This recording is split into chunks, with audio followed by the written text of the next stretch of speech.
bütün xalqımızı bu mübarək gün münasibətilə təbrik edirəm. Allah kəsilən qurbanları, edilən ibadətləri qəbul eləsin inşallah.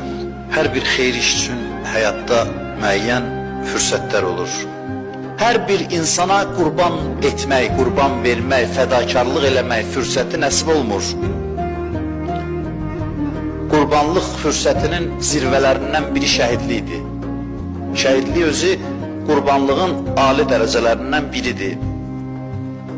O zirvədirsə bunun ətəyində müxtəlif qurbanlıqlar var. O uca qurbanlığa gedən yolda.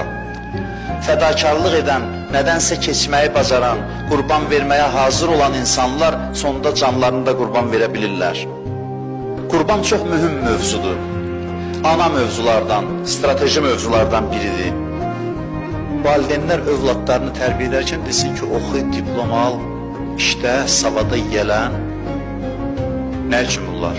Ki, oğlum bir gün bunu qurban verə biləsən. Savadını qurban verəsən, mövqeyi qurban verəsən. Canın sağlam olsun, canını qurban verə biləsən. Bu məntiqlə uşaq böyüdək. Bu məntiqlə övladlarımızı tərbiyə eləyək.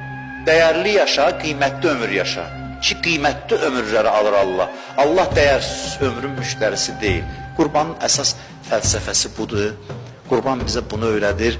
Allah yolunda fədakarlıq eləmək, arzulamaq, fədakarlıq fürsətini qənimət bilmək, gecə yatmamışdan öncə hər günün hesabatında təkcə əməl saymaq lazım deyil. Hər gün axşama çatanda neynədim? Yəni, nəyi fəda elədim? Fədakarlıq eləyə bildimmi bugün? Nəyimdən keçə bildim?